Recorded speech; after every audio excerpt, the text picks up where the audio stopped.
How are we doing for time? The flight leaves in an hour, sir. Cutting it fine, as always. Well, do your best. Sir?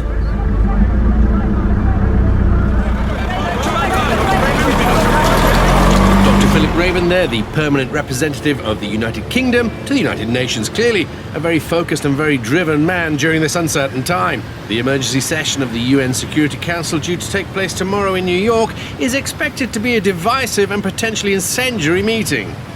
Cut. Divisive and incendiary? What isn't these days?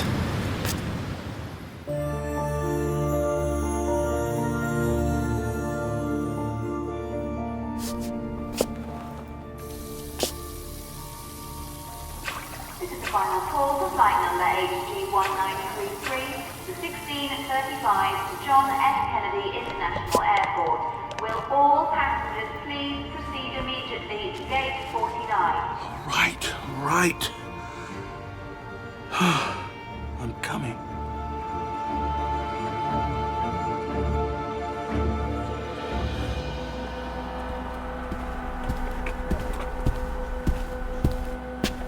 Hello, I think you're in my seat. Really? It doesn't matter. I booked the window, but I never look out of it. Everything looks so small and insignificant when you're far away, doesn't it? I'm happy to move. Nonsense. You stay where you are. I'll take your seat. Do much flying? A fair bit. Me too. I think I've spent most of my life in the air. That's the only way I get a decent night's sleep. I'm always rushing from one meeting to another. At least while I'm sat here, they can't make me run around. Well, don't let me disturb you. Grab a nap while you can. I wish. I've so much reading to do, I won't have time. Well, either way, I won't interrupt. You're very kind. I'm sorry to be rude. Not rude in the least. Just pretend I'm not here.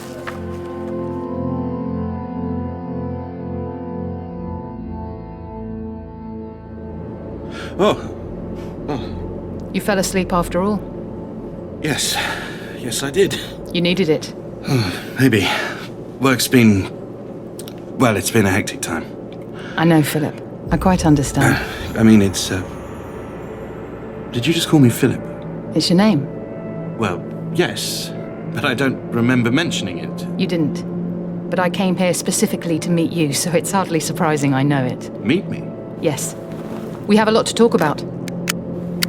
Come on, sooner started. I haven't the faintest idea what you're talking about. How do you know my name? Because Dr. Philip Raven, permanent representative of the United Kingdom to the United Nations, you are the man our systems predict as having the best chance to save the future. Save the... Oh, never mind. What is that irritating noise? I'm calling for a steward. Oh, there's no point. Look around. There's nobody else here. Don't be absurd. What do you mean there's nobody else? Oh. Come on, we've places to be. But this isn't possible. The plane was busy. Did we land?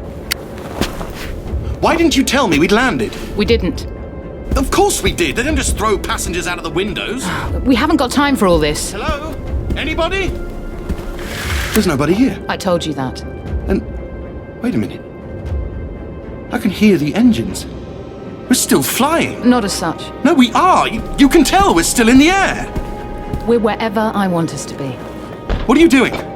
You can't open the door when the plane's in flight. I can do whatever I deem necessary. You'll learn that soon enough. No! Ow! Ow! No! Coming? Wait, what? Come on! But this is absurd. I must be dreaming. Yes, that's probably it. I'm still asleep. Of course you are. Doesn't mean you can just stay there, though. Come on!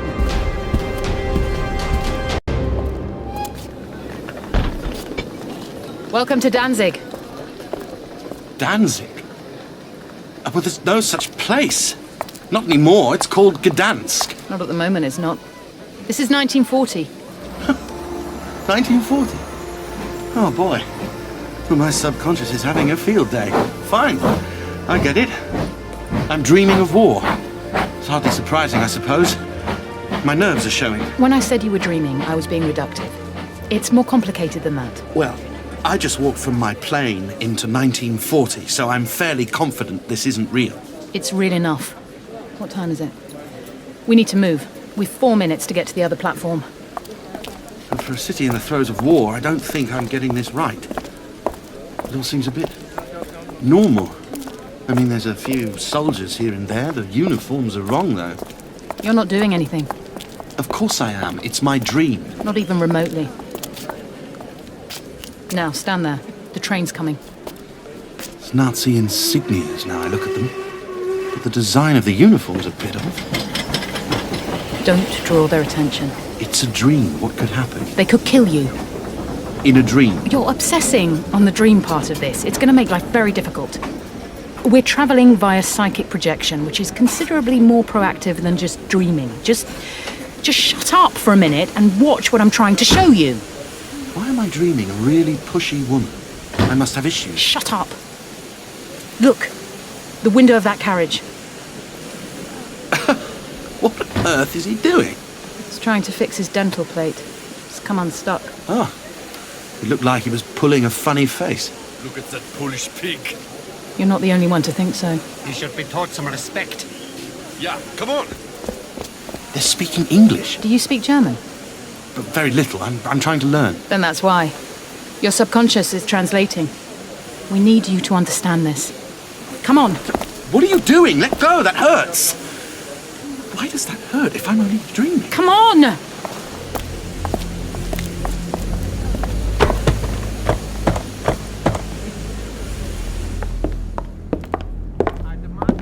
This is ridiculous. Yes, it is. That's history for you. He was adjusting his dental plate. He was pulling faces, mocking us.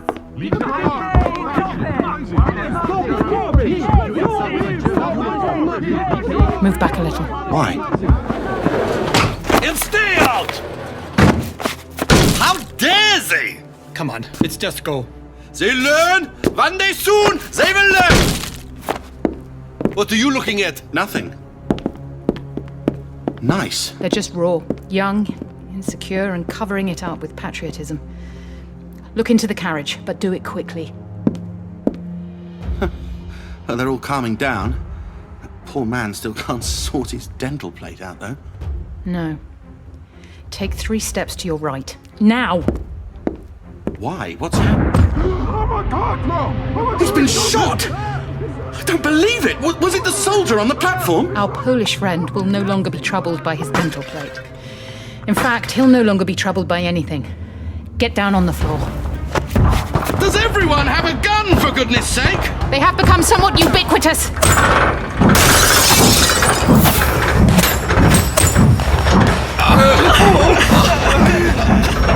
The driver saw what was happening and pulled away.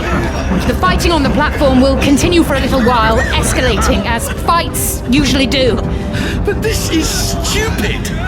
History doesn't care what it looks like in hindsight. One of the most significant moments of the century, triggered by a silly misunderstanding over a dental plate. Significant moments. That was war breaking out. A ridiculous, pointless, childish incident. The spark that lights the fire. What? If it's 1940, Europe is already at war. And it certainly wasn't started thanks to some gun-happy nonsense on a train. What am I worrying about? I'm arguing with my own subconscious. Hopefully, a steward will wake me up in a minute and I can have a nice gin and tonic to wash this stupid dream away. I keep telling you, this isn't a dream. You're going to have to accept it sooner or later. It's important. Important? It's a symptom of too many late nights, that's what it is. It's weeks of stress, meetings, and the impossible weight of the conference tomorrow. And just when I thought I could do with a really nice dream about something ridiculous, I get stuck with this. Have you ever argued in a dream before? What? I don't know. Probably. What about this? Ow! That hurt! Ever really felt pain in a dream before? Proper physical pain, not just the idea of it, distant but aware. Actual pain. Hot, stinging, glowing pain. Stop it! I'll stop it when you accept what I'm showing you. But how can I? You say this is real, but it clearly isn't because the Second World War didn't break out in 1940 over a stupid argument on a train. Nor did normal people wander around armed to the teeth. It's all just... An alternative. What? Reality is a matter of dominance. For every moment in existence, there are choices. Each of those choices leads to a different outcome. This is your past as it might have been. A different, albeit recognizable world. The world is even more fractured, poor and angry than it was in your timeline. In the US, Roosevelt failed to implement the New Deal. In Germany, while Hitler rose to power, he couldn't repair the economy, so the country remained on the back foot. Tensions with Poland continued. Tensions that just came to the boil. Follow me. I just need to wake up. That's what I need to do. Metaphorically speaking, you're quite right. Now come on! Well, I suppose if I'm stuck here, I may as well keep going.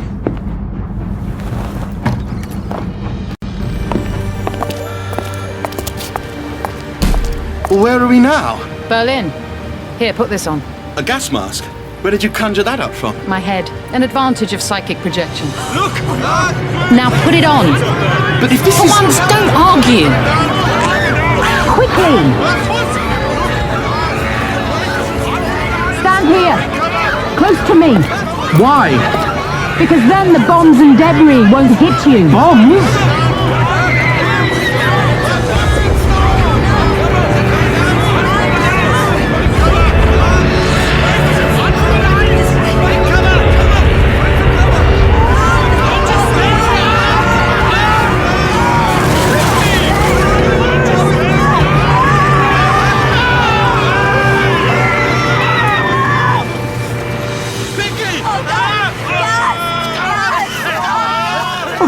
Horrible!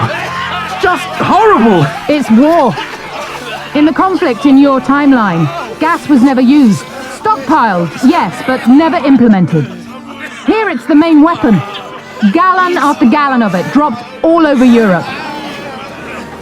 What are they doing? Strange, isn't it? A side effect of the gas. It seems to make them want to group together. Wherever the bombs strike, they leave stacks of people piled on top of one another. Holding, embracing. Maybe they just don't want to die alone. Stop it! I can't bear it anymore! Stop it! I want to wake up! Idiot! No more! Get in! I can't steal a car! We're not stealing it, just using it as a link. It's horrible! Horrible! Move out the way.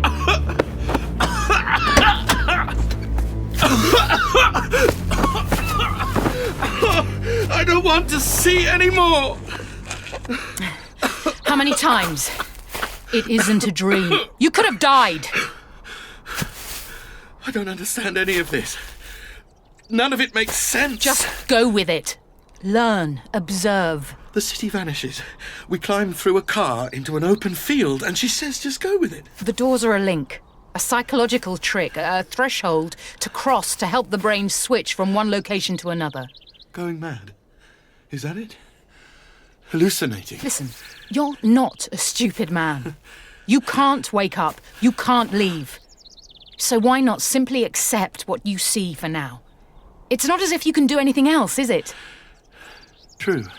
And if you really want to know what it's like to go mad, why not ask our friend over there? It's gone. Yes. Friedrich gone. Boom. Friedrich flying. Friedrich like rain, soaking your upturned face. Hungry. How long since breakfast? Oh, 2 days ago. Time for lunch. No rations. No bullets. No hands. It's just skin and bones. Not much to eat out here. Time for lunch. Good enough for cows. Good enough for Bruno. Oh, for goodness sake. No, don't eat the grass. You'll make yourself sick. Do you have something else? Anything else? Well, no. Then I take the risk. Civilians? Yes. Good. I don't feel very well, and I'd rather not have to fight you. Still, maybe that wouldn't be so bad.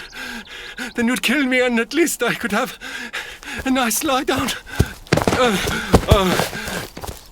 Maybe I'll have a nice lie down anyway. Yes, probably best. Have you seen Hans? No. We haven't seen anybody. Where's my notebook?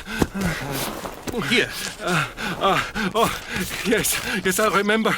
Of course you haven't seen him. He's dead. Dysentery.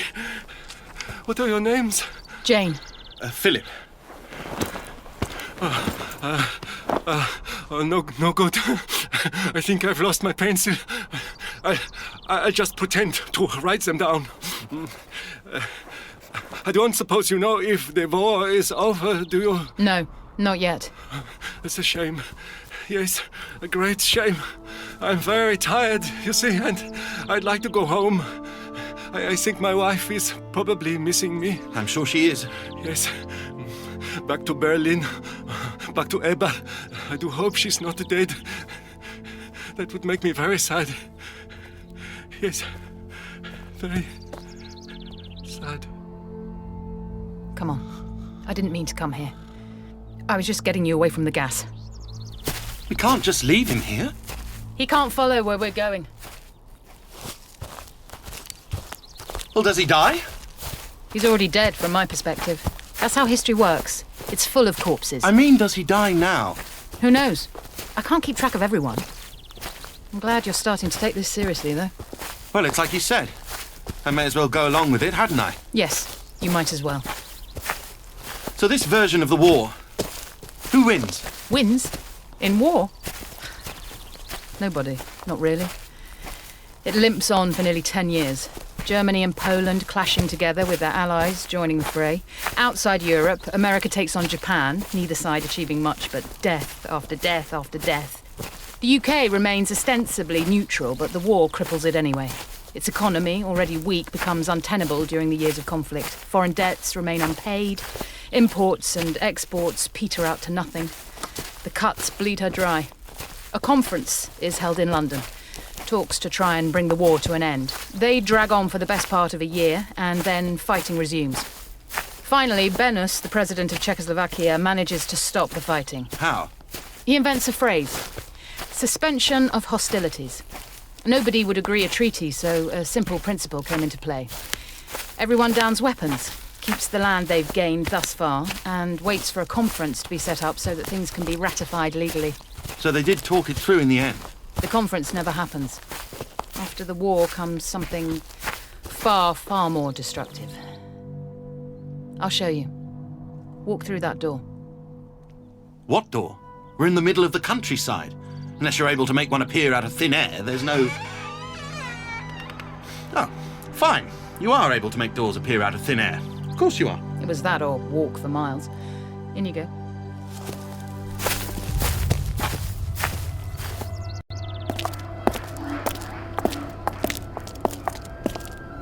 London Zoo? Primitive, isn't it? Yes. I suppose it is. I used to like coming here as a kid. We didn't get out much. Dad was in the forces, so we had to wait until he was on leave. Didn't your mother take you out? No. Well, you won't see many people having fun here anymore. What's wrong with him? Shouldn't we help? He's beyond it. Well, he's collapsed. Ignore him. We can't just leave him. He's dead. And you shouldn't get too close. I told you, all of this is real enough. Everything we experience through perception.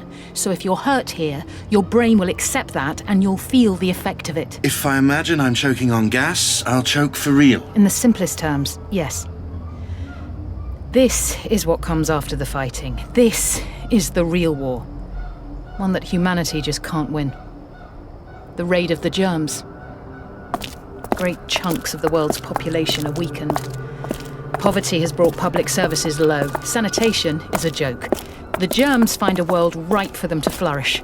First, an outbreak of cholera in the UK, then waves of influenza worldwide, followed by bubonic plague. Bubonic plague? It's like the world's going back to the Dark Ages. In many ways it is. With each new outbreak, the world becomes weaker. Sanitation becomes poorer. A downward spiral. Finally... What's happening? That man back there. The keeper. He's doing what he's told. He's killing his animals. But why? Macular fever. the final wave of the Raid of the Germs. I've never heard of it. And few had. It was previously only seen in captive baboons. So they're killing animals to limit the spread of the disease. That's the idea. Though it's far too late. We're closed. You shouldn't be here. It's not safe. They were infected. We saw. Then what are you doing loitering around, eh? Don't think I won't use this on you. I've killed already today. Killed animals that I loved. I don't know you two from Adam. There'll be no skin off my nose. It's fine. We're leaving now. I'm sorry. For what you're having to do, I mean. You and me both, Sunshine. You and me both.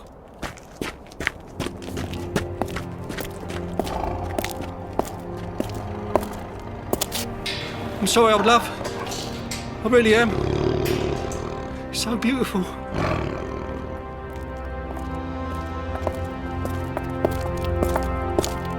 Why are you showing me this? Explanations can wait. I need to know you're ready. This way. The reptile house. A threshold. Where are we now? St. Peter's Church Tower, Tiverton. Play along with everything I say. Good evening! Oh, dear God, woman, you scared the life out of me. Where do you come from? Where do you think? Up the stairs. She didn't fly here. I'm from the council, just checking how things are progressing. Oh, council, is it? Don't trust us to do our jobs? It's not like that.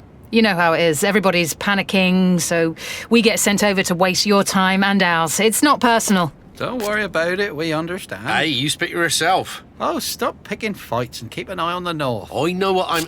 Hey, wait. Someone's coming. Is any sign of infection? You're too far away to tell. Well, they're walking all right. Look healthy enough. Why take a risk? Wait.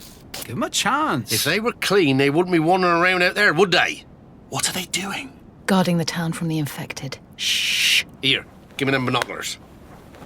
Yeah, definitely infected. Pale, sweating. It's a warm night. I'm not taking a chance. Any closer, and it'll be more work for the clean-up crews.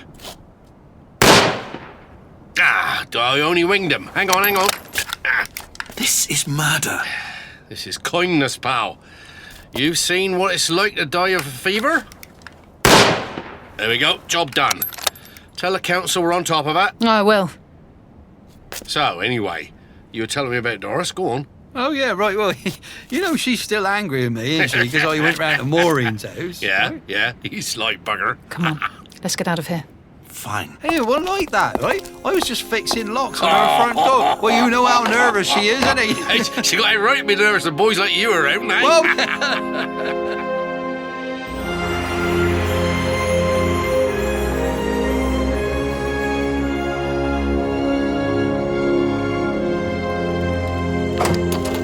It's hot. Sao Paulo, Brazil. Night of the 15th of August, 1956. Well, naturally, I can't wait to see whatever new act of barbarism and misery you're desperate to show me. I take no pleasure in this. Fine. Well, let's leave it then, shall we? I'm certainly happy to call it quits. I'm afraid not. We've barely grazed the surface of this history. Oh, good. So what happens in Brazil? More innocents dying of the plague? Being picked off by their fellow countrymen? The diseases are still rife, though they're close to burning themselves out. A few harsh winters here and there, a few successful vaccination programs. By the end of next year, maculated fever will have run its course. Killing how many? Half the population. Half the population? Of the entire world? Yes. And bear in mind that's a skewed figure.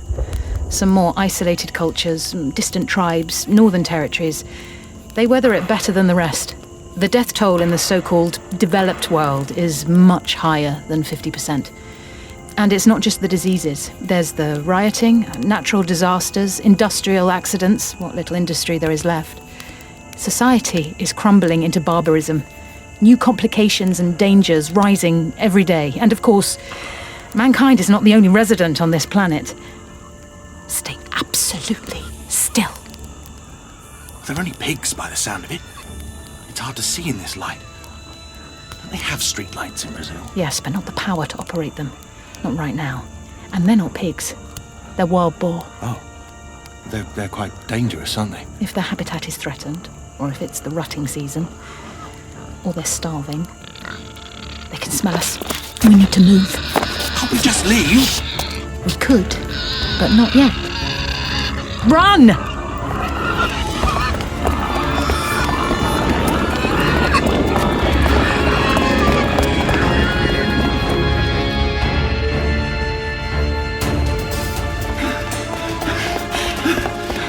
Fire escape. See it? Yes! We'll have to jump for it. It looks lopsided. Are you sure it'll hold? Only one way to find out. I can't pull myself up. You're even more unfit than me. Come here. Ow! My foot! Okay, let me see. Oh, it barely nipped you. It's bleeding. A bit. We'll get it cleaned up in a minute. You're lucky it didn't have your foot off. Lucky? It would have been your fault if it had. Why didn't we just leave? I live a very sedentary life. I fancied a run. Well, then go for a jog in a park. And don't drag me with you. You're right. It was thoughtless. Sorry. We should go. I don't want that wound getting infected. It's a bit late to worry about that now. This thing's just waiting to collapse. So move quickly. Get to the door. Quickly. Jump.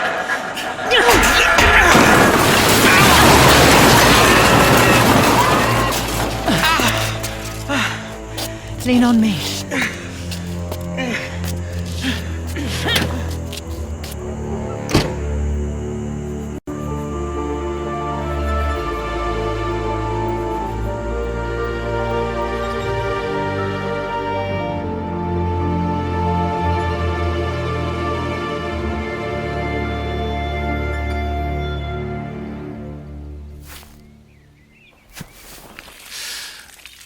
Are you sure that water's clean? Clean enough. It's for the animals. Oh, I'm sure it's fine then. It is. They don't want to poison the livestock. Yes, Kensington Gardens has let itself go a bit, I must say. Agricultural land is more valuable than parkland. Hyde Park's the same. In a few days' time, there'll be a riot just over there between cowkeepers and potato growers as they battle it out for ownership. That's just ridiculous. 300 people die in the riot. As if the death toll weren't already high enough. Careful. Just making sure the wound's clean. I found this to dress it with. Someone's shirt. How do we know that's not infected? I stole it from a washing line. It'll be fine. My dream foot, bitten by a dream boar, washed by dream water and bound in a dream shirt. Starting to accept all this. Starting to give up on questioning it. That's not quite the same thing. It'll do. At least you've brought us somewhere peaceful for now. The late 50s usher in a period of new feudalism. People live in isolated communities, for the most part self-governed. The infrastructure of power is still there in essence, but there isn't the strength of authority to implement it. There are a few cars or lorries. The rail network grows weeds and rust. What about communications? Media? The telephones still work in places. The newspapers have gone. The cost and practicality of manufacturing and selling them rendered them extinct. Radio is now solely used as a method of communication. There's no news or public broadcasting. The ether is basically owned by air transport. Planes are still flying then? Not for the purposes of private travel, but yes, the transport of goods, such as they are, still takes place. A fact that will become important later on. How so? One thing at a time. There. You'll be fine. That's a bit sore, but I can manage. Thank you. I trained in first aid, but I rarely have a chance to use it. Working in the archive, the worst that can happen is you end up with a headache from eye strain or a paper cut from old books. Sounds thrilling. It is, in its own way. Though I'll admit I sometimes hanker after experiencing excitement rather than just reading about it. I noticed. Yes. Let's get moving then. Still lots to see. People are staring at us. They're probably envious of your shoes. They were rather expensive. When the war broke out, the clothing trade shrank. Mass production of boots was commandeered for military purposes and never really returned to commercial use. The old skills die out as we turn to mass production, and when the infrastructure of that production is lost. Simple conveniences, things we never really thought about, suddenly become rare. Photography, for example, has virtually ceased to exist because no film is being produced. Bicycles have become a luxury as a viable means of practical transport, but pneumatic tyres are no longer in production. Countless tiny details. Add them all up and you have the apocalypse. Oh, not that. Never that. Life goes on. That house over there, What about it? it has a door we can use. Can't you just magic one up? Not while people are watching. Besides, it's tiring and wasteful.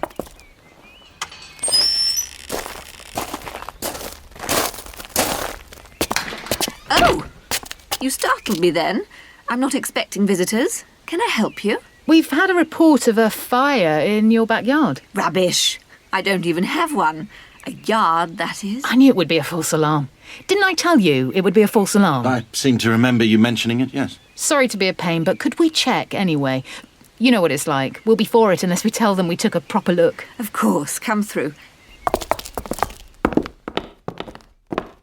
I tell you to wipe your feet, but this place is such a tip that I don't suppose it really... Oh, they've gone.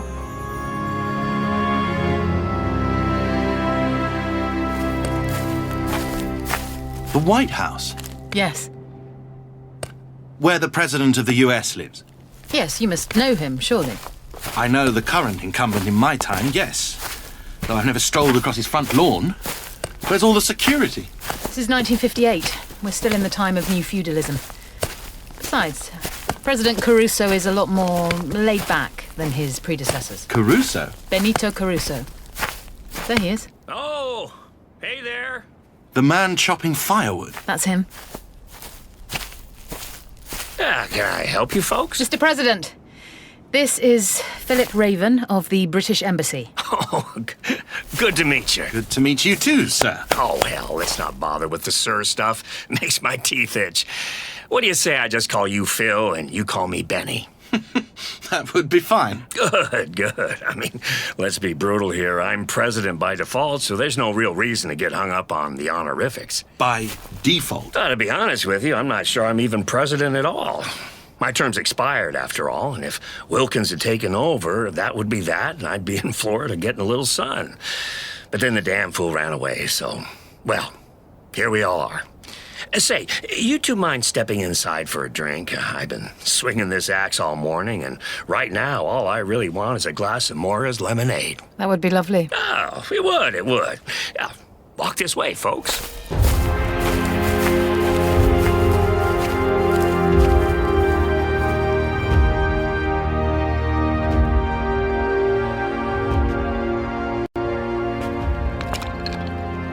About time we have visitors.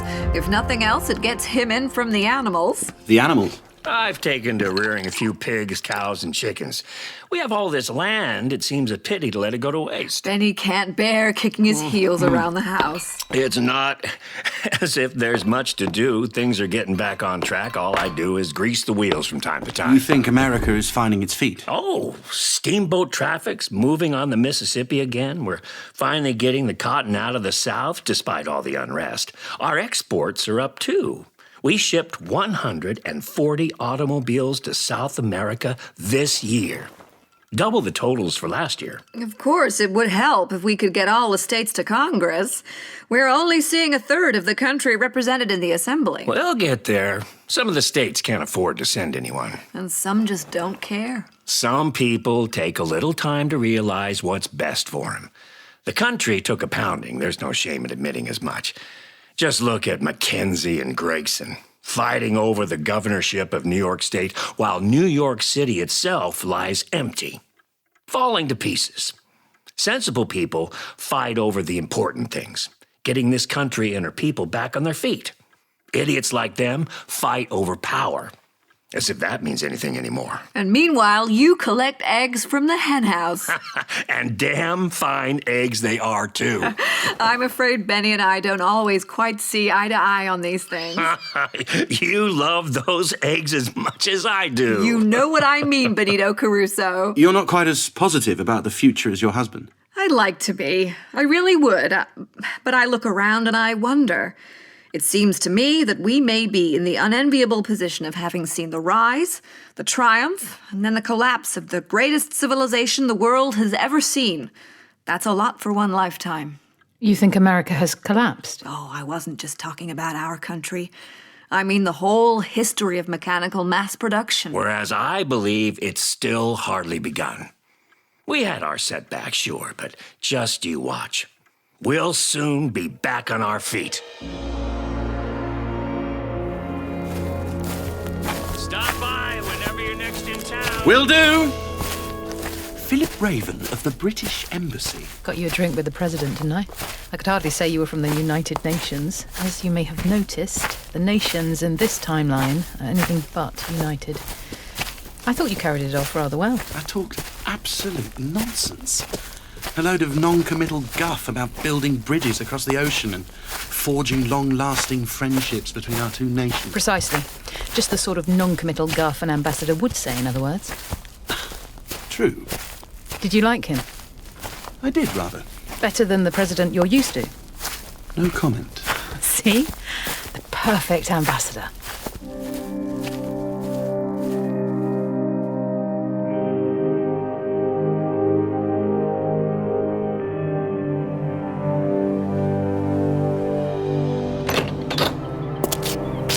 Monte Carlo. Ever been? Bit rich for my tastes. Not anymore. It's all but deserted. Though there's someone I was hoping to meet. Will he try and kill us, or will he offer us lemonade? From what I know, having read his journals, he seems a distinctly affable sort. You've read his journal? I'm from the future. I've read all the journals. Even yours. Ah, this'll be him. I say, bonjour. Bike owner, eh? Must have a few quid. For all the good it does him. Ah, bonjour, mes amis. Hello. Oh, you're English. He is, yes. I'm from somewhere slightly further afield. Oh, yes. A citizen of the world, you might say. And what a world. Lovely to bump into a couple of friendly faces, though. I've barely met a soul in days. Titus Cobbett's the name. Philip Raven. Jane. Pleased to meet you. I say, fancy a spot of lunch?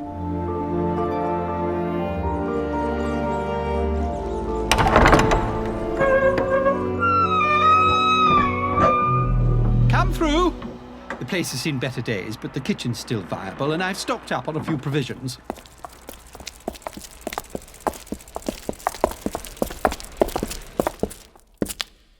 The Hotel de Paris. I know. Best place in town, eh? I was passing by last night looking for a place to bed down, and I thought, well, why not? It's abandoned, of course, just like everywhere else. Not much of a summer season these days. Quiet winters all the year round, eh? Kitchen's through here.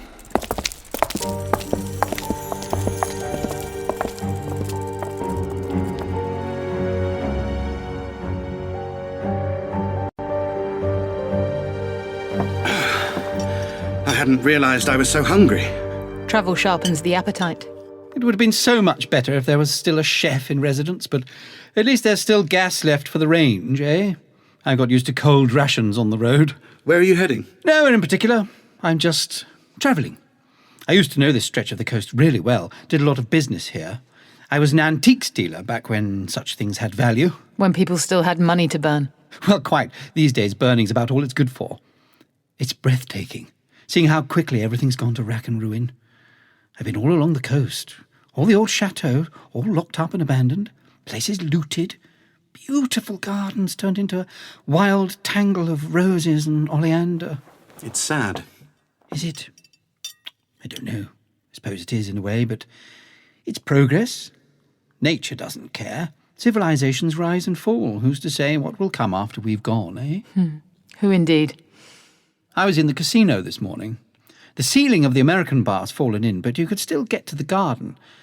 I sat there for a while, thinking of the stories you used to hear about gamblers who'd lost their fortunes, popping out into the bushes to put a gun to their head. Lovely. I suppose it was rather morbid, but I was thinking about how it all seemed so important to them. They'd blown their fortunes on the spin of a wheel, unable to face the disgrace they'd taken their lives. Look around you now. The whole world lost the bet. Puts a bad flutter in perspective, doesn't it? It does.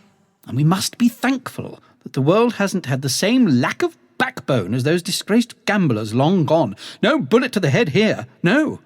Just life going on and on, taking new forms, setting new priorities. You seem very positive about the future. Oh, I'm an eternal optimist, certainly. But things are changing already. I've seen it on my travels. At Nice and Marseille, the shipping is moving again. And not just fishing boats, I'm talking about trade ships.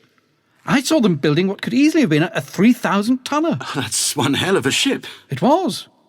Or will be, rather. We thought shipbuilding had ceased with the war. Everyone did. But our need to expand persists. The railway, too. You've seen trains running. Not for passengers. Those lines are still dead. I saw a group of townsfolk using the grassed-over tracks for a bowling green the other day. But in Marseille, they have a line running between the port and several quarries inland. Industry, you see, it's indomitable. But mark my words, the future is up there. The sky. Do you know how many aeroplanes I saw between Rome and Marseille? Do tell. 13. I doubt I'd have seen that many even before the war. I got chatting to a fellow at an aerodrome in Frejus. He was an aviator, Spanish-American, served first with the Poles and then the Germans and then the French. Loyal chap. Yes, well, he got around a bit for sure. He was an opportunist in war, and it stood him in excellent stead in the years since. He told me of the burgeoning trade in air freight, rubber, spices, mercury and block tin, all coming in from the east, clocks, watches, compasses, needles, buttons and hardened glass going back in return. For the most part, the trade is in barter, but the profits were immense. Well, people will always pay to get the things they want. And these are the chaps best placed to get it. Most of them are aviators who survived the war only to find a new use for their skills. They've even formed a union. Consolidating their power. Absolutely. I told this chap about the shipbuilding I'd seen in Marseille, and you know what he said? Oh, we'll have to watch that. They don't want competition. Precisely, because that's the truth of tomorrow. Whoever controls the air and the sea controls the world. They are the people who will keep trade moving, keep the world fed, keep it in clothes, fuel, essential materials. The trade routes are the lifeblood of society. We've never given organised transport and trading its due importance. We've just expected it to be there. Now they know what they're worth, and they'll be quick to ensure that power is recognised. You think there could be trouble? Trouble? Oh, no. That would suggest we had a choice. I think we'll just be forced to accept. If we want civilization to move again, if we want our supplies, our food, our clothes, our prosperity, then we'll just do as we're told. A dictatorship? Wasn't it always? Really? If you wanted possessions, you had to pay what you were asked for them. You obeyed the rules of a commercial society. The difference in the future will be that commercialism always used to be removed from politics, at least to a degree. In the future, it will be the only government that counts. So who wants dessert? I picked some fresh fruit this morning, more than enough to share. I won't even charge you for it.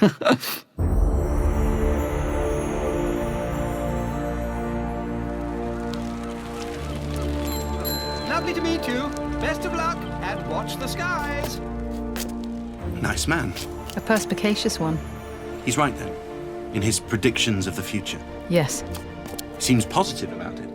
Yes, though part of him still clings to the past. He'll need to shake that off. What do you mean? I'll show you.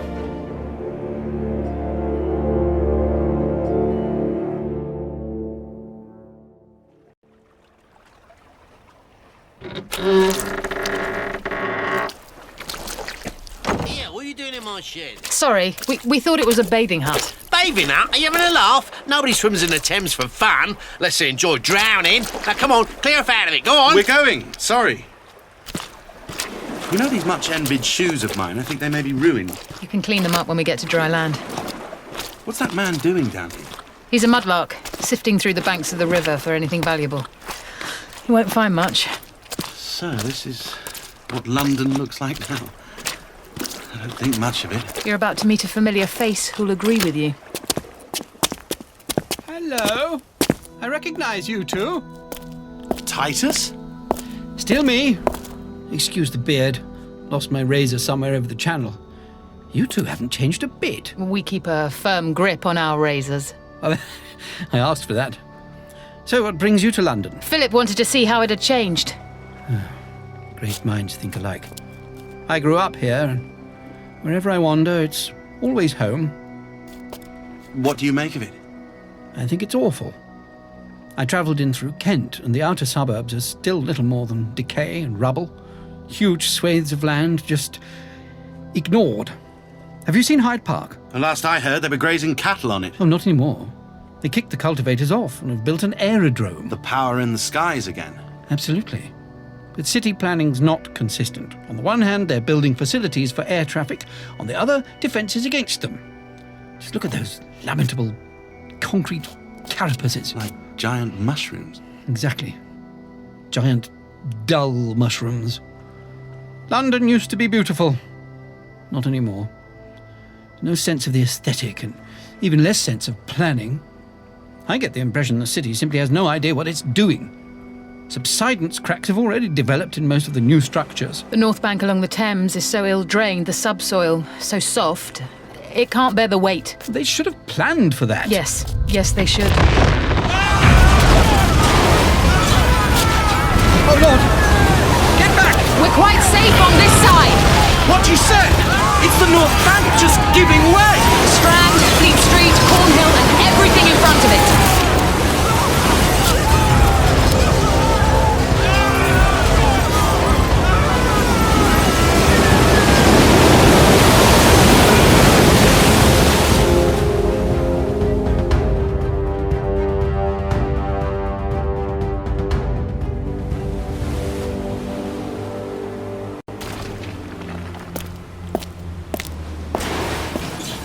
And now the dust is clearing, you can get more of a sense of the damage. Not that you want to, I just can't quite take it in.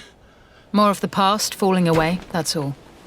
The future will always be built on ruins. That's easy for you to say. They're not your ruins. You never walked those streets. You didn't know them as anything but lines in a history book.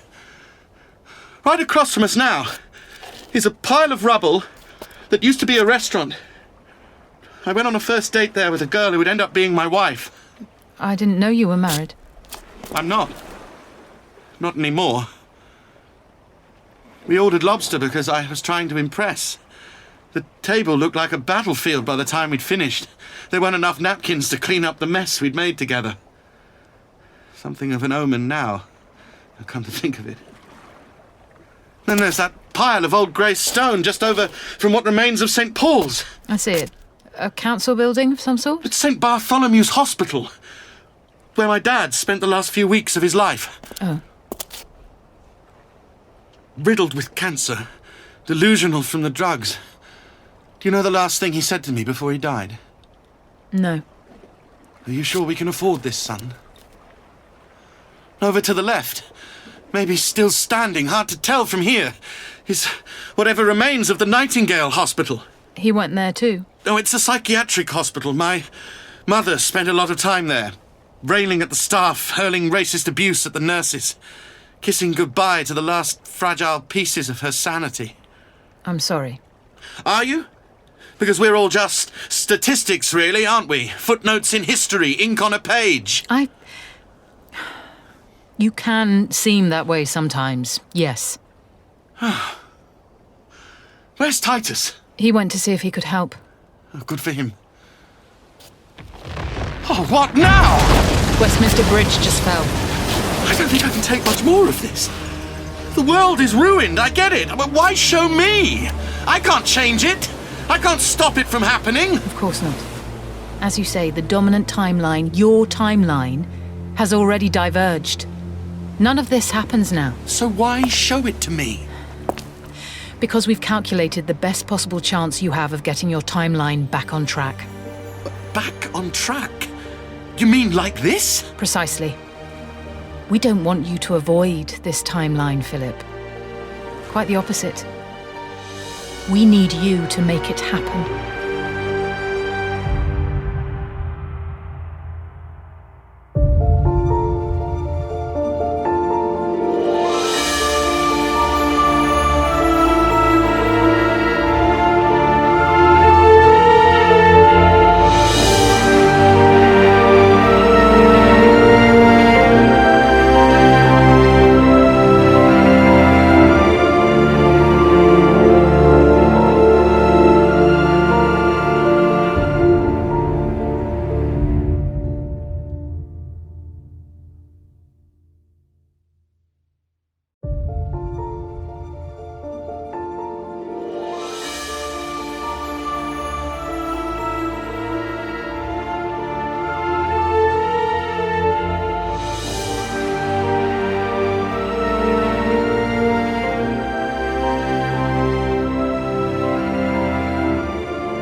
to avoid this timeline, Philip. Quite the opposite. We need you to make it happen.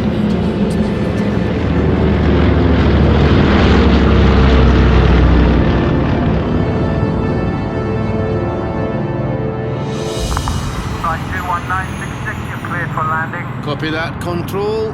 On arrival, proceed directly to security. Yes, yes. You'd think I hadn't already been union cleared. You must be mad if you think I'd want any part in making this happen. All that death and destruction, the whole world crumbling to ruins. That's what worlds do. All of them, given time. Well, not with my help, they don't. I'm in the business of protecting peace, avoiding bloodshed, not encouraging it. Precisely. You need to take the long view. You'll see. Don't hold your breath. In many ways, that's exactly what I'm doing. This is the timeline I'm from. How does that work if this timeline didn't happen? I told you, it's a divergence. No longer the predominant timeline, no longer the prime history, but it still, in a sense, happened. So your future exists? For now. But that's the problem with divergent timelines. They're inherently unstable. The further away from the dividing point you go, the more the timeline degrades. Our scientists estimate that unless we get history back on track, there will come a point in my near future when we will simply cease to exist. Well, how near in your future? It could be as little as 500 years. 500 years? But that's ages. It's long after your lifetime. At least I assume it is. How long do humans live for in the future? A little longer than you, certainly, but yes, I'll be dead before the decay takes effect. Why does that matter? You made it sound urgent. It is. Unlike some generations, we don't view future extinction lightly. We don't consider this our descendants' problem. We view it as something we need to solve now. Besides, the predictions are vague. We don't really know how long we've got, nor do we know how the extinction will come about. Will we simply wink out of existence, or will it be a slow decay, a rot of accepted physics, of matter? For all we know, we may not have the technology for an intervention like this in the years to come. Fine, I get it. Act now while you can. With all due respect to you and your existence, however, I remain far from convinced that this timeline is superior. I mean, do you know for a fact that you won't exist? A version of you at least, if history continues the way it currently stands. Predictions suggest that your future is far worse than this. Predictions? It's hard for us to travel along the history of another timeline. This is our world, our history. We can navigate it with ease, for as long as it exists. The effort of intruding into yours was extremely difficult. We've been working on this intervention for 5 years, and this is only the second time we've managed to make contact. The second? What happened last time? We think we caused your Second World War. Well, thank you for that. Manipulating timelines, it's very difficult. Anyway, you should be grateful. Our previous intervention took root. You might not have existed without it. We made the timeline you're currently experiencing. But it still doesn't lead to yours. No, which is why I'm talking to you. But why me? What makes me so special? I could lie and fob you off with stories about your intelligence, common sense, and the work you've done with the UN. But you're not going to. Believe it or not, I have a little more respect for you than that. You were chosen based on logistics. You will be at precisely the right place at precisely the right time. To do what? Not yet. I will tell you, but I have more to show you first. Fine. So where have you brought us to now? 1965, flight 21966, inbound to Basra. Iraq. It's to be the location of the first of 2 very significant conferences. The road to the future becomes very clear today. If you say so. And what are we carrying? Catering supplies. Well, a packing case isn't exactly what I'm used to in business class, but I suppose it'll do. So what's this conference about? It's organised by the Transport Union. It takes many of the thoughts and ideas that have developed in recent years with a view to putting them into general practice. Essentially, this is the point at which thought becomes action. Well, in my experience, while conferences often start out with that aim, they rarely follow through. This one does. Mainly because of the universality of its attendance. As well as all major European contingents, it's attended by parties from America, China, Japan, Russia, and New Zealand. Well, how long are we planning on attending? I can't imagine it'll be a quick affair. I hadn't thought about that. I was behaving like an historian. This is such a significant event in the birth of the modern state that I wanted to see all of it. But that's hardly practical. I'm not here for sightseeing. Off again? Yes. Let's cut to the summing up.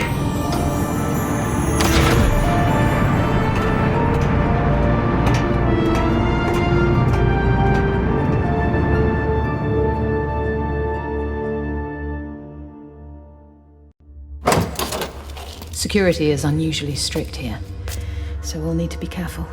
State police forces are still all but non-existent, but the Union employs private security to protect themselves. They expect trouble then? Perhaps on a small scale.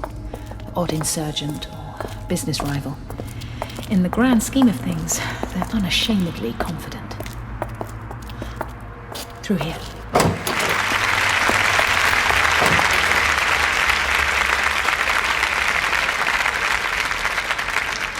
Thank you to my colleague for his wise words. They're all so young. The average age is 33. The world's new masters have youth on their side. Our various speakers have painted a bold vision for the future.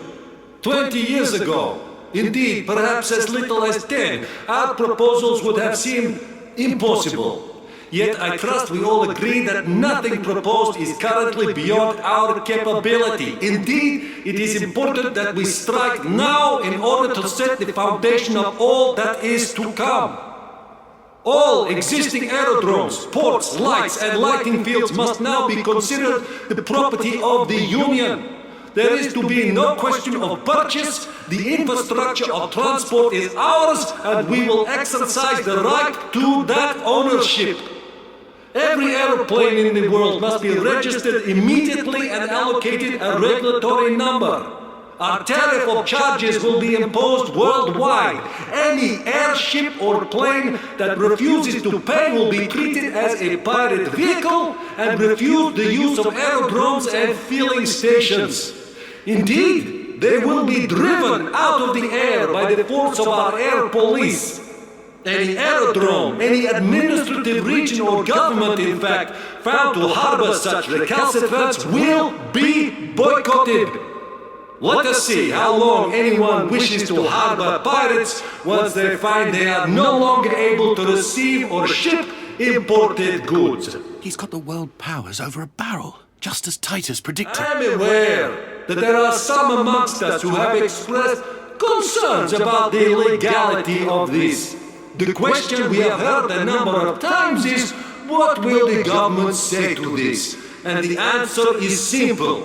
They will say nothing that will be heard. This is an insidious attempt to restore capitalist trust in the world. Would someone like to pass our esteemed colleague, Mr. Peshkov, a microphone? There is no way that Moscow will consent to the passage of controlled machines over the vast territories under Soviet control, nor will she allow the exploitation of Russian resources by any outside organization. And how will they prevent it? You will find out for yourself once you return. Then I may have to wait for my answer. I am a citizen of the world, and I shall go back to Russia in my own time and in my own fashion. This is treason! Wait until Moscow hears of it. How and when will they hear of it? Very soon after my return. But you flew here to vanish Peshkov, in my squadron. Tell me, how do you propose to return? No.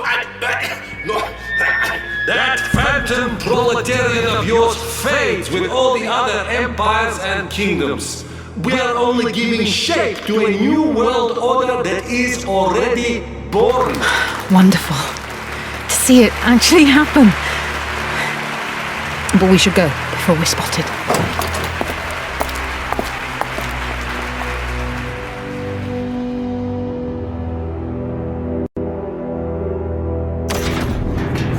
Not here again. Oh, I wasn't concentrating, sorry. You have to understand, I've been an historian, an archivist all my life. Actually seeing some of this is somewhat distracting. Well, for you and me both. Actually, I think this is a different plane. What the hell are you two doing here? What is it? Stowaways. Actually, we're here by mistake. Of course you are. I imagine you took a wrong turn somewhere over Istanbul. Look, I need you up here. We've got trouble. You two, stay close, but not too close. Understand? I've no wish to use this, but I will if you try anything. We won't. Quickly! Coming! 2 of them, hiding away back there. Well, right now they're in the same boat as we are. So keep quiet and let us do our job. But what's the problem? Air police. This is Air Police Patrol Delta 4. You are in violation of transport control legislation and must land immediately. Over. This is the private cargo plane Sandy Lane. We do not recognize your authority and demand you back off. Your plane is not registered, your cargo is unknown, and your flight plan unapproved. You are therefore in direct violation of transport control legislation. I say again, land immediately. Over. And what are you going to do about it if we don't? Let's stop them. They're shooting at us. They're actually shooting at us. We've noticed. Hold on. That was a warning shot. Do not force us to fire again. Bring your plane into land. Yeah, like hell I will.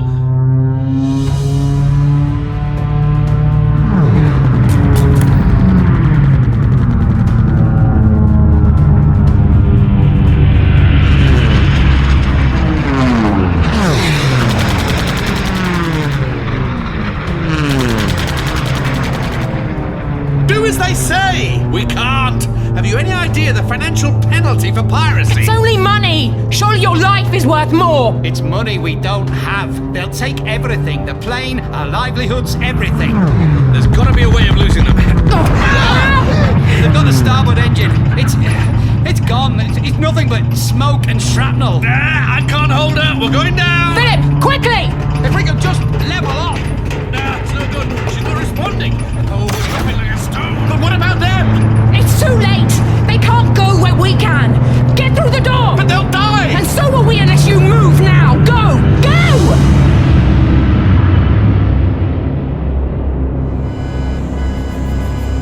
Whoa! Hey, what are you doing in my car? Trying not to die! What are you talking about? Speak sense. But there's precious little around. Come on. Hey, come back here. I didn't have time to plan a route. I just wanted to get us out of there as quickly as possible. So we have no idea where we are? Not really. Somewhere Mediterranean. Greece, maybe? Let us serve. Let us not fall into factions. Let us not divide and group ourselves. We cannot afford bickering. We must not thwart and waste each other. We have done no more as yet than make a start. Remember the strangulation of Russia by Stalin. Remember the fight against the spirit of oppression. The struggle for the modern state has only begun. Shut up. This is 1973. That was Arden Essendon, a guiding light within the transport control. Soon to be the leader of the modern state it becomes. What's the reason for all this hold-up? There are people in uniforms in the distance. Police? Are they checking for someone who's escaped from somewhere? They're from the transport control. First they took the air, then the sea. Now they're taking the roads. Nobody can drive on them without paying the tariffs and registering their vehicles. The roads, too? They take the entire transport structure. That's the point. They're building new roads, too. Huge, multi-lane stretches for trade routes. Not only that, but they've started to set up training schools. A new breed of education. Teaching people the importance of a global state. A new world order of secularism. It has its roots in socialism. The teachings of Marx and the work of Gustav de Vindt. It's terrifying. It's the future. It's what saves us all. Some amongst the Transport Union want to take a gentle line, to do deals with extant governments, to bribe others if legitimate deals don't work. It's Essendon and those who follow him who insist on a hard line. That the only way for this to work is to embrace it without compromise. I'll show you. The world state is not a thing of the future. It is here and now. It has always been here and now. Since ever man talked, however timidly, of the brotherhood of mankind. Essendon. Yes. In the past, the world state had been torn among a countless myriad of proprietors and creditors, and the socialists and cosmopolitans, the true heirs of the race, were hunted like criminals and persecuted and killed.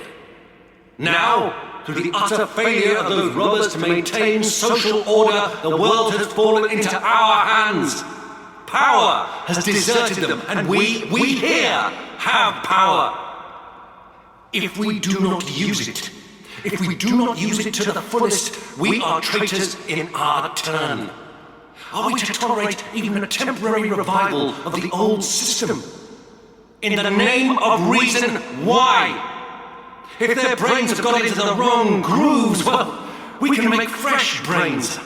Are we to connive with and indulge this riffraff that waits outside our doors? Go and look at them!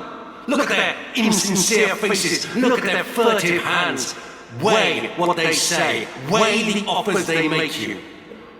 No, there will be no deals. We have swallowed the world, now we must digest it. Let's cut to the chase, shall we?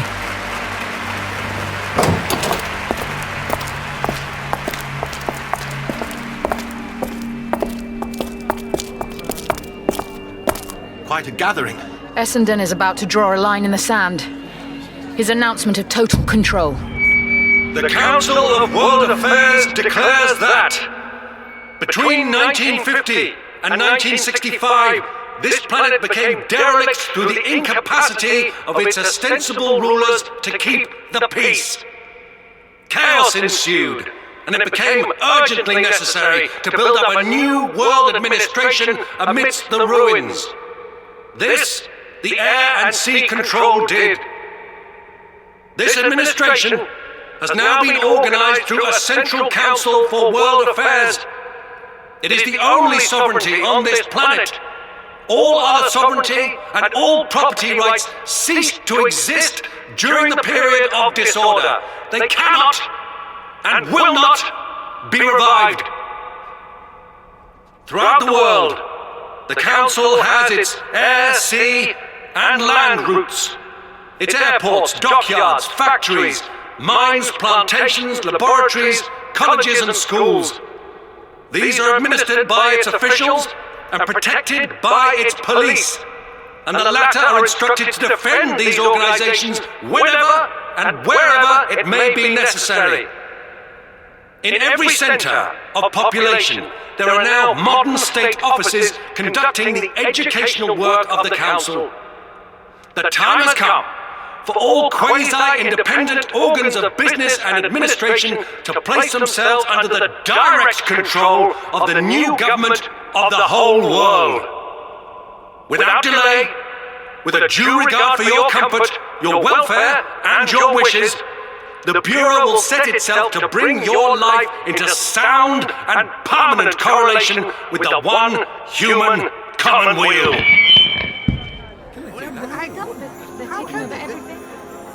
Surely it's a declaration of war. No, that was neither war nor revolution. That was the recognition of worldwide government.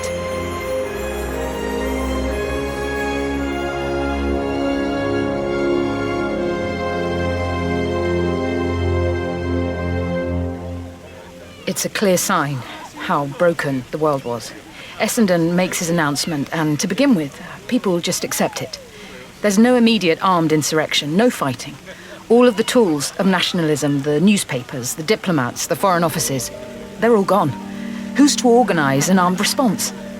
There are just the people, and most of them are relieved to think someone with authority is looking out for them. They just want to be led. Isn't that always what people want? Oh, they complain about their leaders, they make a show of dissent every once in a while, but when it comes down to it, they just want to get on with their lives. They don't want the responsibility of keeping the lights on, the water flowing through the pipes, the food turning up at the shops and markets. They want everything to simply be there. It's a rather cynical way of looking at it. You think I'm wrong? Not entirely. There is, eventually, an organised attempt to refute the world state's control. It's the Italians who are first to rebel. A fascist garrison in Rome declares themselves the official government. They have a number of unlicensed aviators and planes, and their black shirts take control of an aeroplane factory and aerodrome in Turin. They even find the old king of Italy. He's been having a relaxing time farming in Piedmont. They renovate his long-closed palace and put him in it. And the world state's response? I'll show you.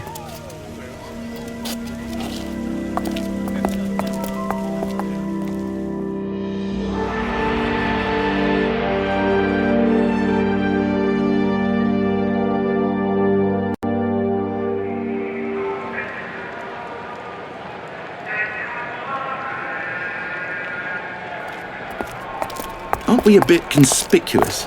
It's a public ceremony. We'll be fine. And what's all the chanting? You'll see when we get there. Pope Alban III is blessing 3 new aeroplanes from the Turin factory. Blessing them? The Catholic Church has always been given to blessing implements, shops, boats, bridges, guns, battleships. It advertises the church, gratifies the faithful, and does no perceptible harm to the object being blessed. There's that cynicism again. It's a piece of PR, pomp and ceremony to show that Italy is its own master. As well as the Pope, the kings here, plus every cardinal they could lay their hands on. It's quite a party, as you can see. Good God. They certainly think so.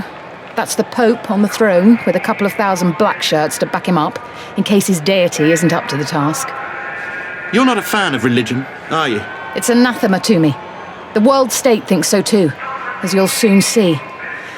This is close enough. We don't want to get caught up in the panic. Here they come. Who? Oh, planes. A squadron led by Luigi Rosselli, the local commander.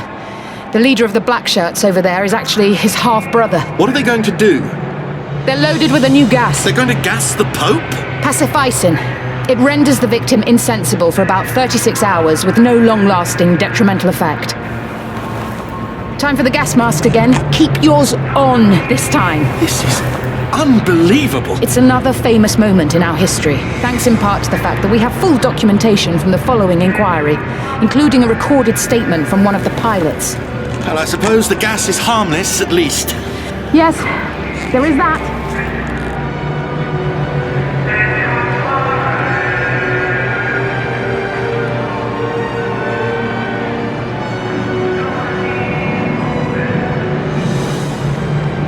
Please state your name and rank for the record.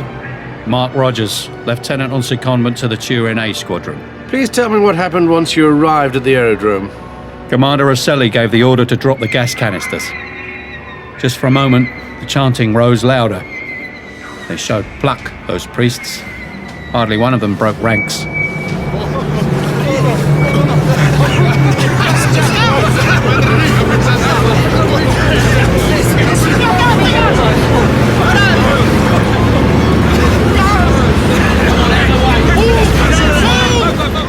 Then they crumpled up in their places, drifting down on their knees.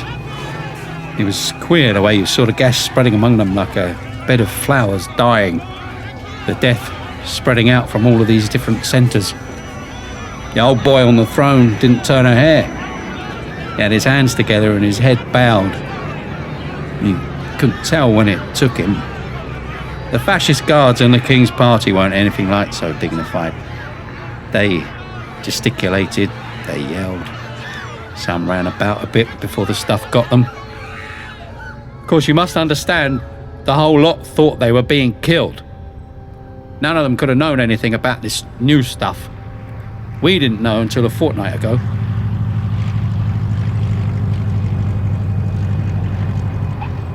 We had no gas masks on our bird, so I didn't take part in the landing party that seized the planes. Mind your feet! Clear the bodies away from the planes! Last I saw of that aerodrome, it looked like some old Turkish carpet gone threadbare in places. A perfect garden of sleep.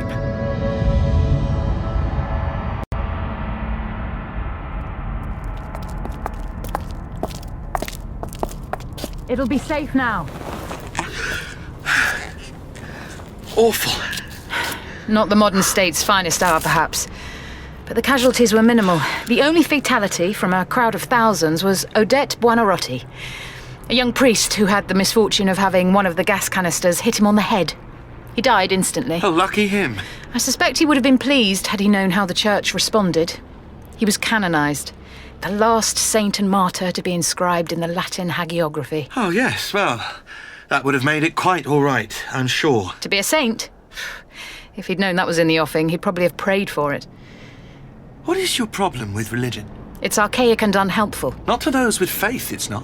On an individual level, perhaps, but organised religion is unquestionably one of the most damaging, reductive and destructive factors in human history. I don't care what an individual believes, as long as that belief remains personal and its doctrines aren't forced on others. But how often does that happen? Countless faiths, all with their own opinion on who is acceptable and who isn't. Enemies decided purely on a matter of what God they do or don't believe in. But a person has a right to their faith. As long as nobody else is expected to share it. How many people have been executed over the centuries for not conforming to someone else's religious beliefs? How many countries invaded, wars fought? Religion can be a force for good too. You're being selective. I'm speaking as an historian, someone who can see the numbers from a remove. You don't need a God to be kind, to teach you moral behaviour. If you can't be a decent human being without God providing the rulebook, then you're simply not decent. A God is irrelevant to how you choose to live and treat others. The only time it isn't is when you become the persecutor. It's still a basic human right. No, it isn't. Not anymore, because we finally saw sense and eradicated religion, all religion, from the planet. But that's terrible. Are you religious? No, but that's hardly the point. I'm arguing from the point of human rights. So am I. I just believe that a human's right to live outside of persecution and fear trumps the right to believe in a deity. You know how many people in my time fear religious persecution? Bigotry? Terror attacks? Abuse? None. Because the illogical cause for them has been removed. We're a secular society based on simple humanist principles. We are one, a single worldwide state. A dictatorship. That's a loaded word. But an accurate one. Think bigger, Philip. This argument is beneath you. You're arguing from a point of individual rights, and I understand that. I do. I respect it. But think of the whole. A society, a global society that has removed all the handicaps to unity. No more nationalism, no more religion, just one society in full agreement, living in the world they deserve. And if someone doesn't conform? Fine, you remove religion, so now one faith cannot disagree with another, but you've replaced it with the world state. I mean, what happens when someone disagrees with that? You don't have to answer. I've just seen it with my own eyes. They get gassed. It's the death throes of the old civilization, that's all. If you could speak with perfect hindsight, if you knew that all of this would actually make for a good, perfect society, would you feel the same hostility towards it? You're arguing about general principles, but I'm talking from a point of view of fact. I'm from that future. I live there. I thrive there, along with everyone else. To see what I have now, the world in which I'm lucky to live, all of this was worth it. All of it. Your argument is irrelevant because I've seen how it works out. But you haven't, have you? Because the timeline's been altered. Your future's no longer set in stone, so the argument is real and happening right now. And it'll take more than you've shown me, and certainly more than the speeches of Arden Essendon, to convince me that any of this is right. Yes. My future, my perfect future, isn't guaranteed. Not anymore. Which is why I'm fighting so hard to save it. I'll show you. That's all I can do. But it has little to do with Essendon. His days are already numbered. Really? Well, show me. It's hardly important. I need to show you the future. My future. Maybe that's all I should have done. I thought you needed to see how we got there. Perhaps that was a mistake. Now show me the downfall of Essendon first. You've shown me all this. I may as well get the end of his part in the history. Fine. But after that, I'll show you my home. Agreed.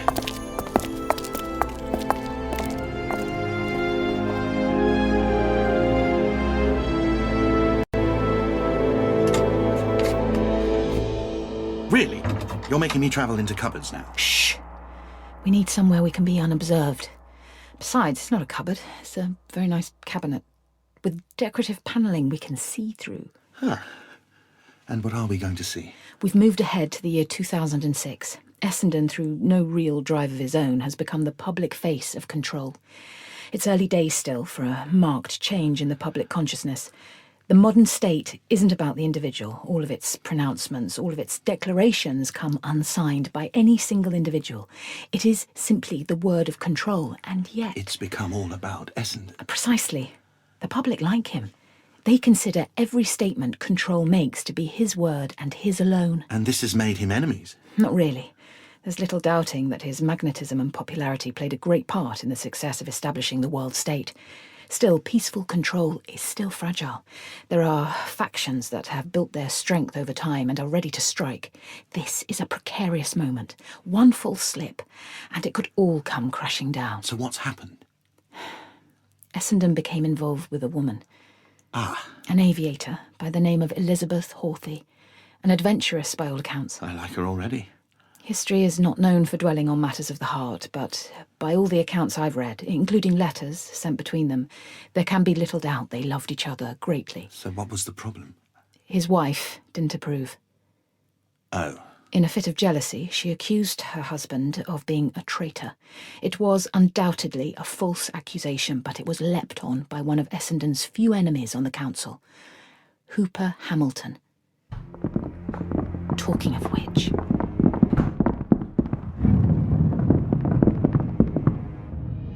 The council has had time to deliberate the evidence placed before it. Evidence? All the evidence you need. He's a traitor, a monarchist, an individualist. Ladies, kindly restrain yourself from comment. You have had your chance to speak. Now it's my turn, and I wish to do so without interruption. Please, do continue. It is clear that some of the evidence placed before us may have been provided with an element of motive on the part of Mrs. Essendon. Are you calling me a liar? I won't remind you again. Please, be silent. As I say, there are emotional considerations that call some of the evidence into question. But it is a small matter that Mr. Essendon should or should not be a party to the conspiracy of which he is accused.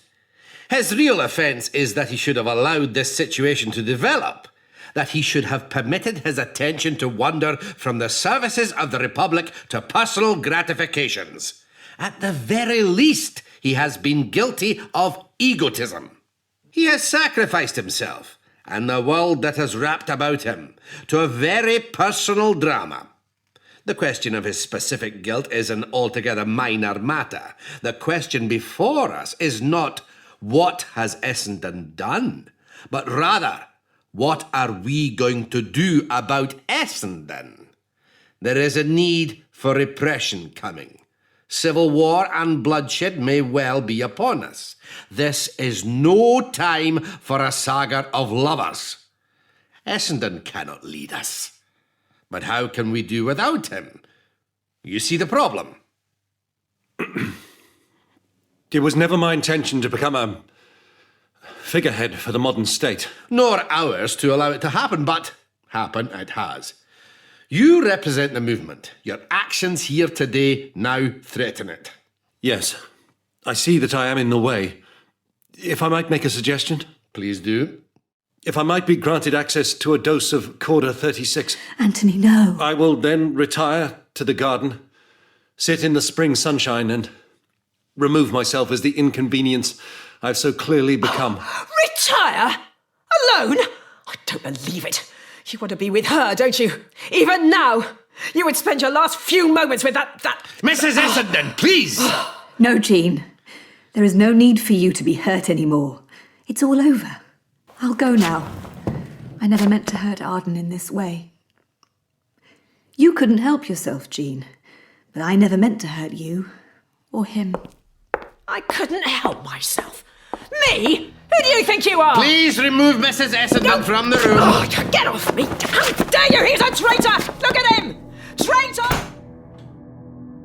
Goodbye, Jean. Essendon, Arden, your suggestion is approved. This meeting is at an end. We can only hope the same cannot be said for the world state.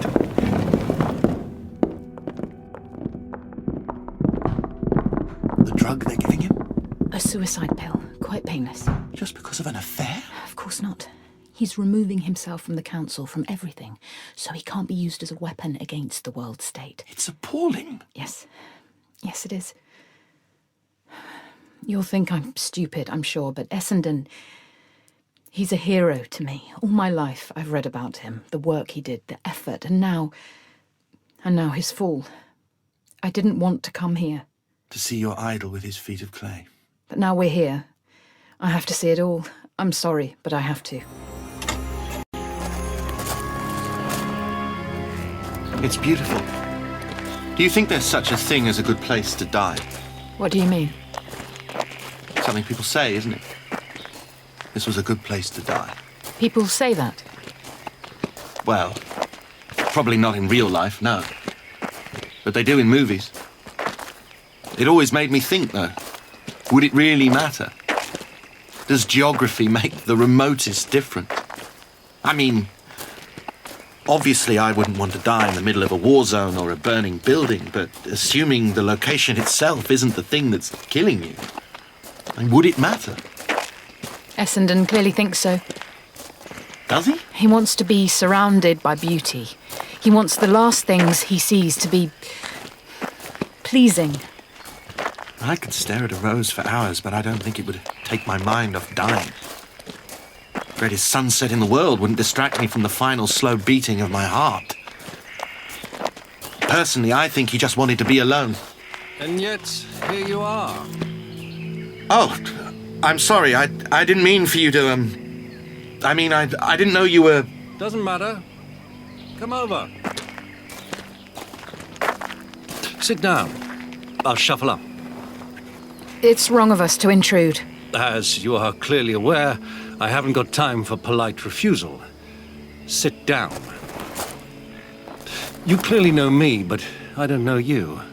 I think it only polite you introduce yourselves. I'm Jane, and this is Philip. We're visitors. Visitors? We're here from... Tell him the truth. That's hardly a good idea. It's the least you can do. Is the truth so difficult? She's from your future. I'm from an alternative world to this.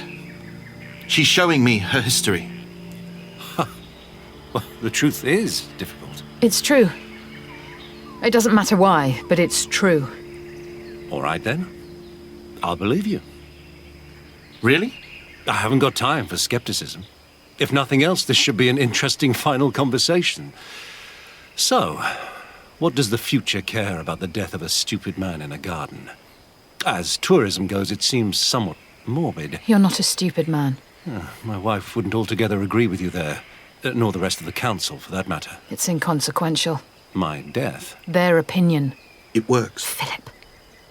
It's what he should hear. The things you've done. They're the foundation for her entire world. I think you're trying to be kind. No, he's right. Oh, I'm sorry. I'm finding this entire situation is strange to me. I'm an historian. You should just be a name on a file, a figure in a textbook. I never expected to actually... Talk to me? Obviously, this is entirely absurd, but I shall try and forget that for now. Though suggestions of my importance in the future world would fan the flames of those who accuse me of egotism, certainly. There's a difference between egotism and self-awareness. Growing up, I always had my head in a book. I was obsessed with history, of following the patterns, seeing how we became who we are. You were a big part of that. A hero. You didn't just build our society, you built me. My fascination with you, with all of this, is what led me to the career I now have. A pale-skinned woman who seems uncomfortable in the open air? Well, I don't get out much, no. I was joking. Sorry. I didn't mean to criticize. It's a fair enough point. My father made it often enough when I was growing up. He's all about the outdoors, a farmer. Never happier than when he's breaking earth, always looking ahead, next year's crop and the years after that. He never really understood why I wanted to give my life to history, looking back rather than forward. And does he now? Not really, but he puts up with it. Can I ask you a question? I can hardly refuse. Jane is, she's showing me her history because she considers it important. There's the possibility of it not coming to pass, and she wants me to help her change that. This gets more absurd by the minute. I know, sorry, but I just wanted to hear from you why this is important. To me, everything you've done could seem, well, like the establishment of a dictatorship. Yes. Yes, it could. I suppose it is, in a way. But a dictatorship requires a dictator, and that's the difference, isn't it? At least I would hope so. I've staked my life on the fact, quite literally, as it happens. What we've tried to build here, what I hope will continue to take root and flourish, like the flowers in this quite spectacular garden, is something more universal than a dictatorship. Yes, it took a degree of force to implement, but it's not something that was built on ego or arrogance. It was built to benefit everyone, the entire world. Some people needed convincing of that. They needed to be shaken from the old ways and into something new. A world as one, a society that had no place for petty fiefdoms or selfishness, a single, cohesive state that looks after itself. A dictatorship. If it is that, then we're all the dictator, every single one of us. I think it was worth it. I hope history will prove us all right on that. It does. There comes a point when we have to grow up, to stop killing each other, throwing away lives on pointless empty squabbles. I'm sorry. It's getting hard to talk. To just work together for once. Getting hard to talk? You've already taken the drug. Of course. It takes a while to work, and I didn't want to get cold feet. It would have been so easy to think only of myself. To run. To hell with the council. Why should I die for you all? Yes, that would have been easy. But this was never meant to be easy. Important things never are they? Can you tell me something? Of course. Elizabeth. Does history mention her? Is she all right? She never truly gets over today. She feels responsible for your death. Silly woman. If anyone should take the blame, it's me. I couldn't help loving her. But she works to fulfill your promise. She fights to keep the world state together. Your legacy is everything to her. I might have wished that she'd gone off and been happy. This life was never quite enough for her. But good for her. Yes. Good for her. I've got you. Sorry. I think... Yes. I think the drug's all but done now. I can't actually feel my...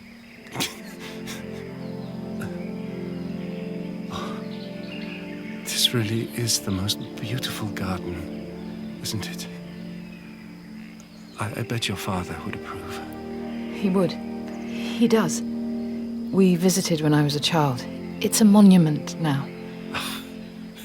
It's absurd. But yes, beautiful. Beautiful garden. Beautiful world. Help me with him. There's nothing we can do. He's gone. Dead. I know, but I don't want them to find him spread-eagled on the floor. He deserves more respect than that.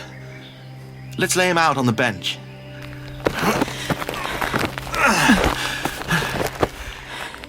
Well, that'll have to do. We should go. Yes, we should. To see the world he helped to make. What you said about his lover, about Elizabeth. I lied. She kills herself in an hour's time.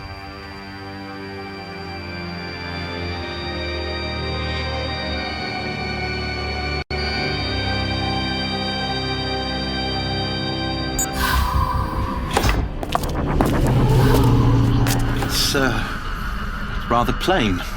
We prefer simple. Functionalism, clean lines, soft colours. It's just aesthetics. These things change. Imagine walking around a Gothic city of your own past. True. I thought we could call in on someone very dear to me. Your father? No. We don't talk much. I was going to take you to meet my wife.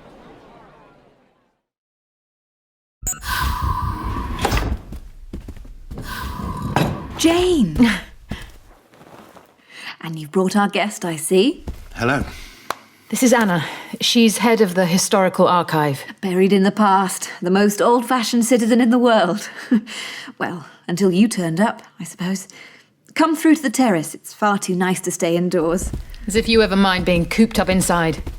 That's where they keep all the records. True. We're both guilty of wallowing in the past, aren't we? Still, we need to blow the dust away occasionally. Take a seat. So, Mr. Raven, what do you make of it all?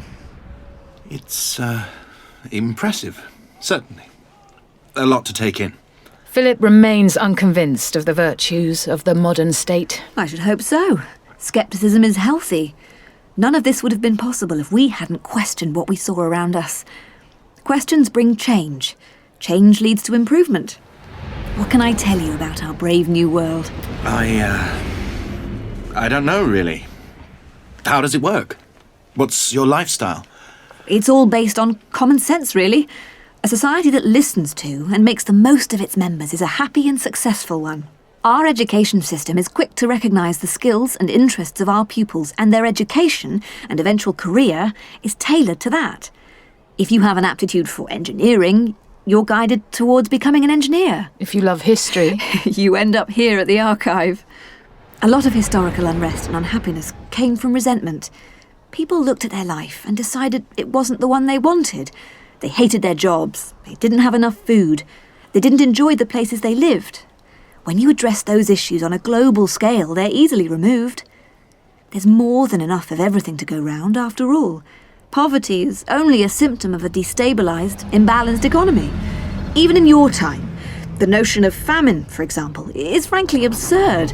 You have more than enough food to feed the world, you simply have a society that doesn't allow for the easy distribution of that food. But that's easier said than done, though, isn't it? Not really. Not if you think globally, that's the key. If you take the world as a single unit, utilising its resources equally and fairly, there simply isn't a problem. It's only politics and fractured government rule that stops it working. I suppose it comes down to greed, a somewhat alien concept to us. How can you be greedy when you have everything you want? So nobody steals anything anymore? Oh, there are occasional cases. Anomalies, really, when you consider the maths. Last year, for example, there were 715 cases of theft reported worldwide. In all those cases, it was the theft of an unusual object, a piece of art, say, or a pet, something that seemed individual. And murder? Again, it happens. We're not perfect. We're the product of only 100 years of social development. Not every negative impulse or act can be eradicated in such a time. It's rare, though, and usually the result of psychological illness, a field in which our social psychologists are making leaps and bounds. Philip knows how debilitating mental illness can be. Yes, I do. Only 100 years of development. Precisely. Nothing at all in the global scheme of things.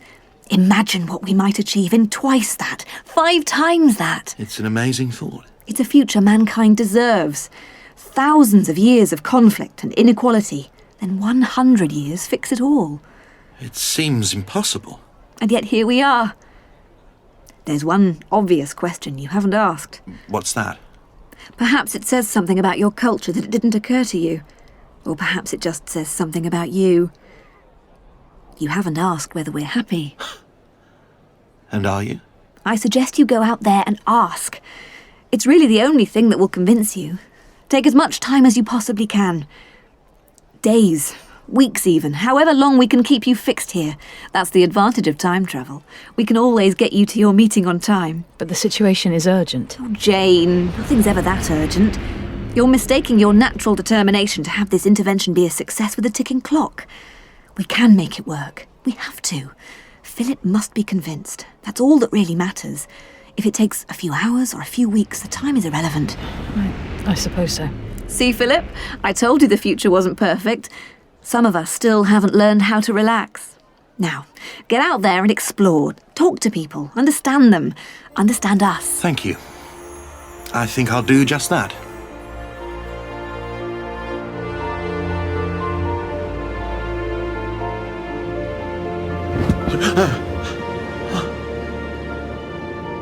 Oh no. I'm back here. We gave you as long as we could, longer than I ever thought we could manage.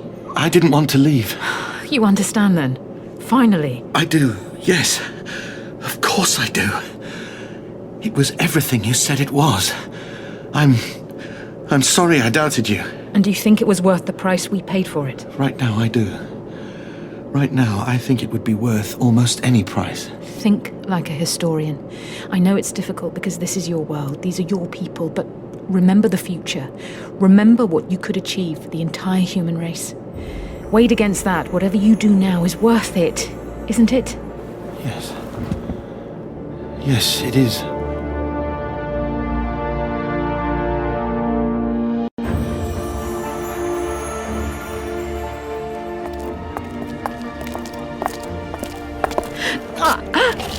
Are you all right? I told you, being in this timeline is hard. I can't stay. But you still haven't told me what I'm supposed to do. I've so little time. I need to jump ahead. I'll see you soon. Jane?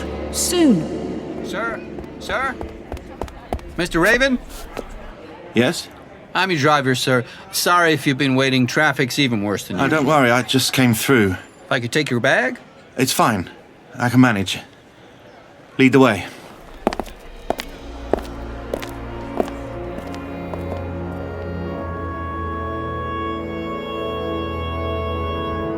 Sorry, sir. It's just crazy out here today. Crazy most days, if I'm honest. Don't know what the world's coming to. That's the point, isn't it? Sorry, sir? Oh, just thinking out loud. Nobody should have to live like this. We still don't have confirmed figures on the number of victims in the shooting. Certainly, 8 people have been killed, with many more reported to be in a serious condition. The gunman has claimed allegiance to...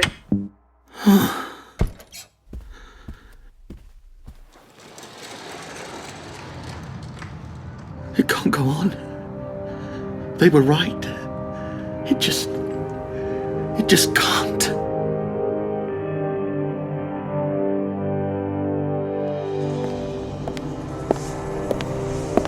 If you could place your case on the conveyor belt, sir, and raise your arms. Of course.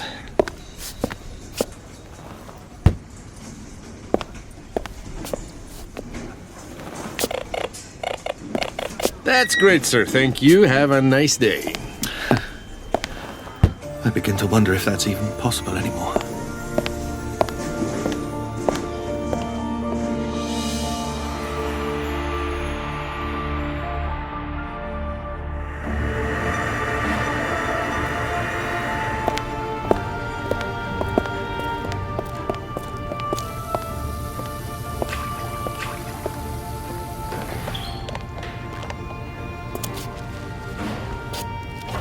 Hello, Philip.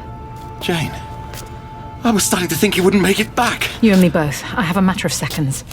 I could have picked a nicer place for a chat. I thought we should have privacy. So what do you need me to do? You won't like it, but please remember, it's the only way. Oh, she can magic up gas masks and now a briefcase, too. It's what's inside it that's important, and this was the only way of getting it through your security. What is inside it? Something our science division have constructed. Something that will do what needs to be done. Do you really want to know more than that? No, I suppose I don't. When you go into the summit chamber, you'll be surrounded by many of the leaders of the Western world. They need to go. We need to break this timeline, remember? Something needs to happen that's so significant that it changes everything. Only then will people be desperate enough, angry enough to finally pull together and change the world. Significant? It's the only way. I'm sorry. We've run all the predictions, tracked all the variables. This will work. We're not asking you to just take a leap of faith. If you do this, we know that the future will end up the way it should. Isn't that worth it? It's no good. I have to go. Please. Please do it for us. For all of us. Is it locked? Idiot. The summit is due to begin in a few minutes. Sorry, I think maybe the catch slipped. I didn't lock it on purpose. Sorry, I'd better get ready. Your cases? Oh, yes. My cases. Oh, typical Englishman, huh? You never can pack light. Yes, quite.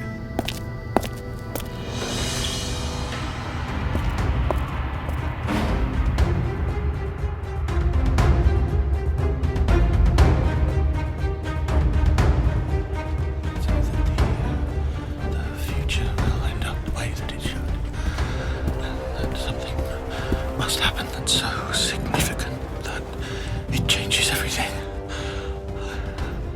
I can't. I just can't. Ah, there you are. I thought I'd bump into you at breakfast. Oh, yes. Sorry, I was a bit distracted. You look it. Hugging that suitcase like a damn teddy bear. What's wrong with you? We need you on your A game here, you know? Yes, absolutely. An important day. Damn right. We need to slap a few of these people back into line. Have you heard the Russians are threatening to hike the oil prices again? Yes. You know, the sooner someone gets rid of Putin, the better. We might get a better price on the next one. I might have to suggest someone at 6 looks into it as a possibility. Perhaps it should be mentioned next time we have a chat with Syria. What's the point in espionage if it doesn't improve your odds, eh? Awful. Let's just hope the Yanks don't beat us to it like usual. If they concentrated on their own problems for once, the rest of us might have a chance at playing the game. The game? What's it all for? Sorry? We're supposed to be better than this. Aren't we? Aren't we? Keep your damn voice down. Everyone's looking at us. Well, they'd do better to look at themselves. We should be working for the people, for the future, to shape the things to come. We are, obviously. As long as it's the right future, of course. Of course. Look, what's the problem with that case? Give it to me. No, you can't have it. I need it. What for? I have to decide. Oh, God. I have to decide. Look, I think you'd better get out. We don't need this, not today. Don't we? Well, a friend of mine thinks we do. And I think she's right. May the future forgive me.